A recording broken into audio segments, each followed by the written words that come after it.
All right, welcome back to Fundamentals of Philosophy. This is part 2 of lecture 7 on social justice.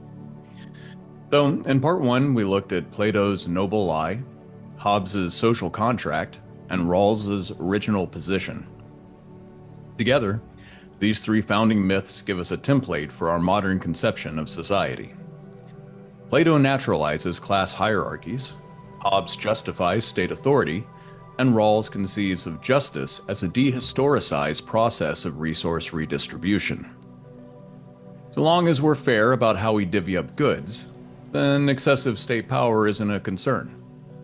And even massive wealth inequality can be justified, so long as it contributes to a rising tide that lifts all boats. In all three versions of the story, an agreement is hammered out by rational agents who have come together to design an ideal blueprint for society. We start out in some pre-social state of nature. The details differ, but in every case we move from the outside in. We're isolated atomic individuals, abstracted away from any concrete details of class, culture, or history. The idea is that once we remove all of the messy sentimentalism of human emotion, history, and bias, then we can access the power of pure reason and leverage it to logic ourselves to utopia. The rational, autonomous individual crawls out of the cave, emerges from the state of nature, or reasons from behind a veil of ignorance. Being rational, the autonomous individual recognizes that they can benefit more from cooperation than from conflict, and so they enter into negotiations with other rational agents to bargain over terms and to draft a contract. Exactly how much freedom should we sacrifice to achieve the optimal quantity of security? How great exactly can we afford to let resource inequalities grow? From these voluntary negotiations, a social contract emerges, to which everyone is bound. Out of chaos, a society is born, a political community is founded, and all government authority is ultimately legitimized. But notice that in each version of the story, notice who gets invited to sit at the social engineering table. Who gets to negotiate the terms and sign the contract? In economics, there is a name for the concept of the rational autonomous agent, homo economicus, the economic man. Homo economicus is the universal human ideal. He is maximally rational and unbothered by sentimental feelings or the traumas of history. He is radically free, both in the sense of being able to voluntarily exert his agency, and in the sense of having no other pressing obligations to get in the way of rational world building. And he is fully independent, attached to no one and nothing, entering the deliberations as if emerging sui generis from the forehead of reason itself. According to Virginia Held, there are two problems with this picture. First, the power to decide who gets to be counted as a rational agent for the purposes of political participation has not tended to be a historically neutral issue. Homo economicus is not in fact a generic universal human. In practice, he has typically resembled a very specific type of human, and the vast majority of the human race has tended to get excluded from the social engineering club. Second, this way of telling the story, according to Held, gets things exactly backwards. No one enters the world as an independent, rational contractor. We all enter life completely helpless and dependent. We enter life incapable of reason, of choice, or even of surviving more than a few hours without care. We enter life as babies. Without care, without nurturing, without someone sacrificing their time and energy to keep us alive, there would be no rational contractors to sign anything. This relationship of reciprocal care isn't something that comes along after the social contract is signed. It's the precondition for the existence of a society in the first place. And yet, in contractualist political theories, this relationship is hidden away, far from consideration, in the private sphere of family and home. For most of the history of political philosophy, the world has been divided into two distinct spheres. There is the public sphere, which is the domain of politics, economics, and law. This is where men of reason negotiate the terms of civilization. Here we begin from a state of natural competition and invoke the laws of the marketplace to achieve something like mutual self-interest. And then there is the private sphere. This is the domain of family, home, and care. It is the invisible background where all of the messy realities of embodied human vulnerability, everything which belongs to nature rather than to reason, is hidden from view. It has also historically been the domain of women and children, two groups who have tended to not be invited to the social engineering table.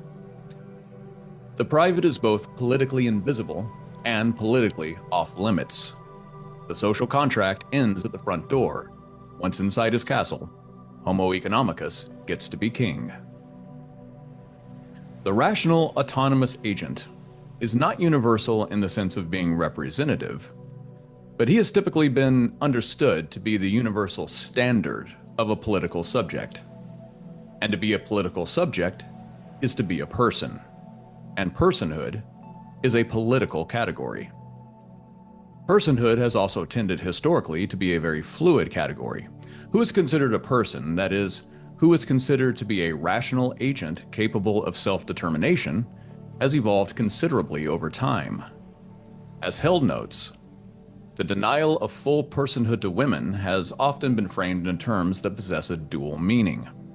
On the one hand, womanhood is defined as involving some special and mysterious connection to the rhythms of nature. The act of childbirth itself is seen as the ultimate symbol of biological embodiment. But every step closer to nature is also a step away from personhood and away from political agency. The nature versus reason dichotomy is built upon the assumption that women are inherently driven by biology and instinct rather than by logic and reason. Women are more emotional, more particular and less universal, embodied rather than abstract. They tend to the nurturing home and to the welcoming hearth, while economic man deals with the important mental labors of philosophy, administration, and statecraft. And this logic extends beyond gendered categories. Hobbes makes the racial component of personhood explicit when he refers to indigenous peoples as direct examples of the state of nature. Social justice is grounded in the social contract. If a group remains in the state of nature, then they are, by definition, excluded from the terms of the contract. And it turns out that this is a wonderful justification for colonialism. A group's land can be taken, their society destroyed, and their people enslaved, and it's not really injustice because justice only exists within the four corners of the contract. And children obviously haven't developed into fully rational or autonomous agents yet, right? They're more like potential humans, proto-citizens.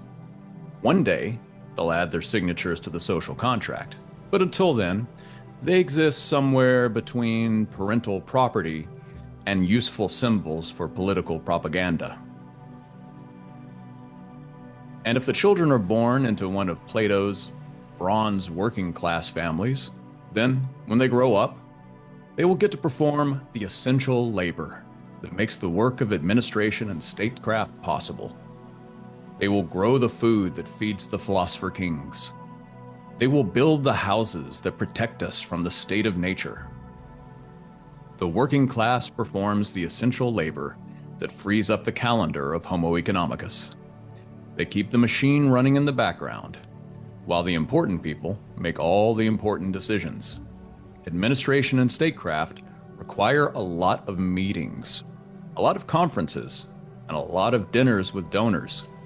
Someone has to keep the toilets clean and the children fed in the meantime. Raising children, tending the sick, supporting the elderly, the things that are typically called care work, have tended to be, in general, devalued. It is either unpaid when it is performed by wives and mothers, or it is underpaid when it's performed by nurses and other care workers. It's economically invisible, despite being the foundation for the entire economy. The work that goes on in the private sphere is not the sort of work that economists are generally concerned about. It doesn't increase shareholder value. It's considered the automatic, instinctual labor that simply has to be taken care of so that other people can go about the real work that actually matters. To the extent that this situation has evolved over time, it has tended to evolve in the direction of the outside colonizing the inside. The once sacred wall between the public and the private has become more flexible, but only in one direction. The world where one parent goes to work while the other parent stays home to mind the children in the household seems now like a nostalgic fantasy. We're lucky if both parents only have to work one job each. Meanwhile, our personal social media posts are pored over by potential employers, or at least by their HR AI bots, to determine whether we might hold private views that could potentially hurt the company's public reputation. Websites harvest our data, smartphones listen to our conversations, and flock cameras track our movements. The very notion of a private life seems suspicious under surveillance capitalism. What are we trying to hide? And can it be used to generate clicks for our ad sponsors? Meanwhile, we increasingly work out of our homes, answer work emails off the clock, receive no union representation, and spend 5/7 of our lives doing things we'd rather not be doing in order to make sure that other people continue to be richer than us. But Held asks, if the foundations for our moral development and for our very notion of society emerge from the home, from the inside out rather than the outside in, then shouldn't this dynamic be reversed? Shouldn't the nurturing dynamics of the home be the model for the politics of the public domain? What would the world look like if it was based on reciprocal care rather than rational negotiation? For one thing, we'd have to acknowledge that vulnerability isn't a failure or an exception. It's the baseline of human existence. We're all dependent as children, and we're all interdependent as adults. Many of us will be dependent again in illness or old age. A just society would be one that acknowledges and provides for these dependencies, instead of either pretending that they don't exist or shifting the responsibility away from society and to the individual. A politics based on care would also make care labor visible and supported. That might mean wages for housework, as some theorists have suggested. Or it might involve some radical restructuring of our very concept of work, so that everyone is able to fully participate in both care and public life. Held is not suggesting that we should add care ethics to standard contractualist politics. Our project is not reformist, it's revolutionary. Our task should be to reclaim embodied experience from the margins and to install it at the center of ethical and political life. Rather than allowing the logic of the marketplace to colonize the home, we should instead expand the embodied, embedded, extended, and enactive ethics of the home into our political and economic institutions.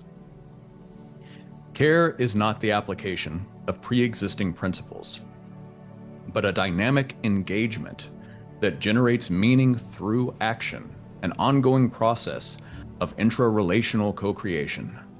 The mother and child do not exist as ontologically isolated agents. They think with and through one another, anticipating needs and adapting to responses.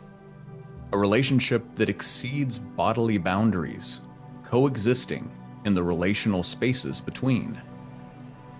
Where contractualism begins with separation and then seeks to build connection, care ethics begins with connection and then negotiates appropriate separation.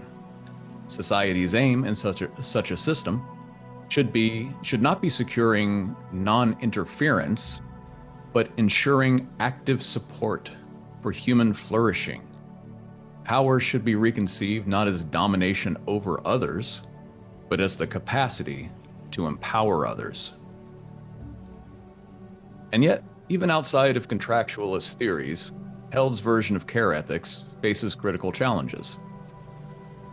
By centering social ontology on the dyadic relationship between mother and child, Held naturalizes her own founding myth about the nature of the family. Held envisions a parental dynamic that is characterized as all-nurturing, but we know that not everyone's family experience maps onto this ideal. Some of us grew up with distant, absent, or abusive parents. The family home for some people isn't an escape from the injustices of the world. It's the thing that needs to be escaped. Held's account seems to erase the realities of intergenerational family trauma, ignore the historical contingency of the myth of the naturalized nuclear family, and sidestep the role of the private sphere in incubating and reproducing the very myths of contractualist society that Held is criticizing. The family home is typically where children first learn about and internalize the version of society that Held is critiquing. As theorists like Sophie Lewis, Helen Hester, and Donna Haraway have noted, the family was always already a political notion. What about found families? Should biology and blood overrule all other considerations? Does the care relationship create an obligation among the children of abuse to remain forever tied to their abusers? What about queer, trans, or poly families? Are child-free adults inherently less moral than parents of children? And by centering her critique on the biology of childbearing, does Held simply recreate the idealized female archetype that she's critiquing? Woman as a political other whose virtue is grounded, ironically, in being closer to nature. Is this just contractualism inverted? Held perhaps can respond to all of these challenges. But the point is that we can accept Held's critique of contractualism without accepting her substitution of the family home as the center of moral and political life. In our next and final lecture, we will look at the difficult question of how a just society should approach the question of rectifying the past injustices of prior generations. And I'll see you there.